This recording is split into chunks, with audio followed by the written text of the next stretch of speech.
Day 57 of digital marketing. இன்னைக்கு நம்ம வீடியோல என்ன பார்க்க போறோம்னா வாய்ஸ் சர்ச் ஆப்டிமைசேஷன் என்னன்னு சொல்லி பார்க்க போறோங்க. இந்த processல நம்ம என்ன பண்ணுவோம்னு சொல்லி பார்த்தோம்னா Google Assistant, Amazonோட Alexa, அப்புறம் Appleோட Siri இந்த மாதிரியான வாய்ஸ் சர்ச் பண்ற AI பவர் டூலுக்கு ஏத்த மாதிரி நம்ம வெப்சைட்ல உள்ள கண்டென்ட்லாம் ஆப்டிமைசேஷன் பண்ற process தாங்க இதுல மெயினா நம்ம பண்ணுவோம். அது எப்படி பண்ணுவோம்னு சொல்லி பார்த்தோம்னா இதுக்கு கீ எலிமெண்ட்ஸா என்னென்ன நோட் பண்ணுவோங்கறத ஃபர்ஸ்ட் பாப்போங்க. அதாவது இப்போ உள்ள டேட்டா படி என்னன்னு பார்த்தோம்னா நம்ம நார்மலான கீவேர்டு யூஸ் பண்ணாம இந்த மாதிரி வாய்ஸ் சர்ச் டூல்ஸ்லாம் என்ன பண்றாங்கன்னா ரொம்பவே கான்வர்சேஷனலா கொஸ்டினரி வேர்ட்ஸ் தாங்க அதிகமாக யூஸ் பண்றாங்க. அதாவது ஹவு, வாட் இந்த மாதிரி கொஸ்டினரி வேர்டு வச்சு தான் கீவேர்டே பேஸ் பண்ணி வருதுங்க.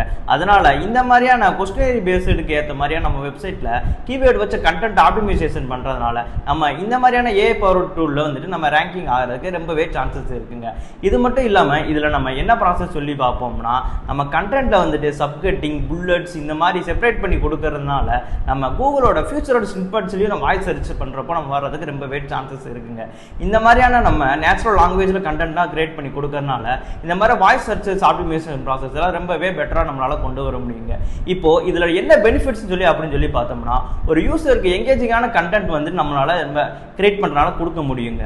அது மட்டும் இல்லாம நம்ம வெப்சைட்டுக்கு ஆர்கானிக் டிராஃபிக்கை காம்படிட்டர்ஸ்க்கு முன்னாடியே நம்ம ஏர்லியரா கொண்டு வர முடியுங்க. இந்த ப்ராசஸ்ல இது எல்லாமே சேர்ந்து தான் நம்ம வாய்ஸ் சர்ச் ஆப்டிமைசேஷன் ப்ராசஸ்ல நம்ம பண்ணுவோங்க. இந்த மாதிரியான யூஸ்ஃபுல்லான டிஜிட்டல் மார்க்கெட்டிங் வீடியோஸ் நீங்க ரெகுலரா பார்க்கணும்னா வினிமேல் ஸ்கூல் ஆட்டத்தை ஃபாலோ பண்ணுங்க.